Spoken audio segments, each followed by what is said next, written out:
Is this you? You clicked on this video because you believe you have a procrastination problem.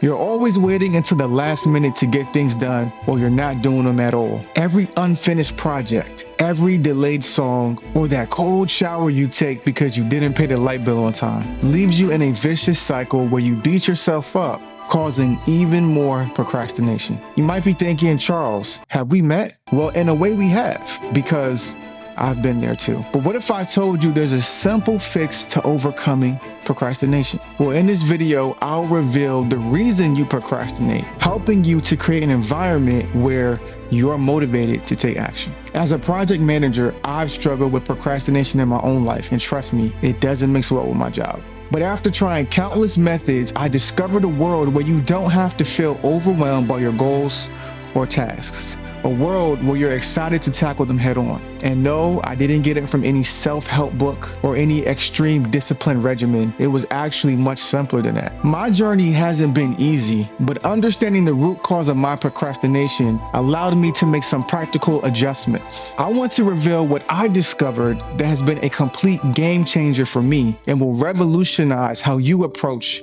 your own tasks and goals. So picture me as a younger man. I'm a chronic last-minute doer, only motivated by pressure or fear of negative outcomes. Sure, I get away with it for a while. My grades are good and I seem successful. But once I start setting my own goals and charting my own path, I realize what a monster procrastination really is. It all comes to a head when I quit my 9-to-5 job to become an entrepreneur. I have a vision, I have a plan, and I have the drive, but I still struggle to get out of bed and work on my business. Distractions are everywhere. Before TikTok exists and Instagram is still a photos app. And as my savings dwindle, my self-esteem plummets. I am living with my parents, working part-time, and barely paying my bills. Anxiety takes its toll on my health, and I feel trapped. At this, my lowest point, I accidentally uncovered the secret sauce to overcoming procrastination. I'm not actually trying to fix procrastination. I'm searching for peace of mind. But guess what? I find it through faith. Faith in Jesus Christ. I don't realize it then, but by placing my faith in a higher power, I start tackling the root cause of my procrastination. But why does this work? It's not until years later when I come across a video by Dr. Myron Golden that I understand how faith lifted me out of that rut. I'll do my best to explain it here, but for a deeper dive, check out the link to his course in the description. So, remember when I said you believe your issue is procrastination? Well, that's not true. Procrastination isn't your problem, it's the symptom. It's like saying I have high blood pressure when the real issue is your diet and lifestyle. You've been trying to fix the wrong thing, like taking a blood pressure pill instead of getting active and eating better. So, are you ready for the real reason why you procrastinate and what the problem actually is? The reason that you struggle to get things done is that you don't feel like doing them. But why don't you feel like doing them? It all boils down to your belief system. Imagine this. What if the humble picture frame held the key to changing your perspective on life? The purpose of a picture frame is to put the focus on what's inside it. Similarly, our beliefs frame the world that we live in. We live in a world full of facts, objective truths beyond our control. In this analogy, facts represent the actual picture, and our beliefs represent the frame we put around those facts. This frame dictates the focus that we put on those facts. So you ever wonder why some people see the glass as half full while others see it as half empty? It's all about the framing. So, doubt and faith walk into a bar. Which one do you think will help you conquer procrastination?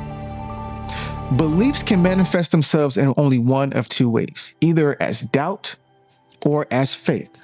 Both shape our lives. These beliefs set your focus and impact how you feel. And how you feel will dictate what you do because people only do what they feel like doing. When doubt surrounds the facts, anxiety creeps in. Anxiety is simply worrying about threats that don't exist. This feeling leads us to procrastinate and keep putting things off. Here's why. You see, procrastination is actually your brain's way of trying to protect you from what you think is a threat. Your brain kicks into the fight or flight or freeze mode, and it tells you, hey, let's just avoid this thing altogether. But when we let faith guide the facts, we experience something called anticipation. And anticipation is all about looking forward to a future reward. And listen, rewards are super powerful motivators. The secret sauce to becoming more disciplined and motivated in any area of your life is to intentionally build up that anticipation.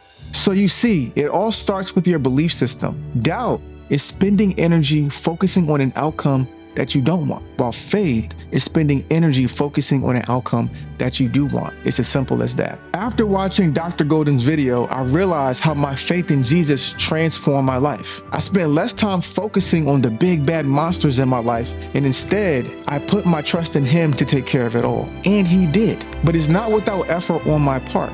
I'm not taking credit for the positive outcomes in my life, but by changing my beliefs, the journey is filled with more peace, joy, and anticipation because I'm framing the facts with faith. This was a powerful revelation for me, and I hope it is for you too. So you might be thinking, all right, Charles, I get it, but what did you do practically to start focusing on the positive outcomes and building anticipation in your life? I'm going to share with you 6 habits that I actively practice to stay motivated and full of anticipation.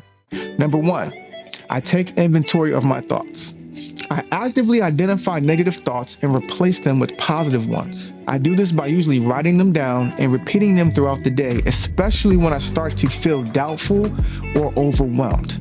Number 2, journaling and self-reflection. I take time to think about the doubts and fears I have towards the things I'm putting off. Writing them down and reflecting on them helps me realize that those fears aren't real and helps me prevent them from impacting my decision making. Number 3, I break tasks down into smaller components. So to avoid feeling overwhelmed by big tasks, I break them down into smaller and manageable parts. This energizes me and makes tackling the task feel more doable. And before I know it, the entire task is complete. Step number 4, I give 80% effort. When I start a task I've been putting off, I remind myself to give just 80% effort.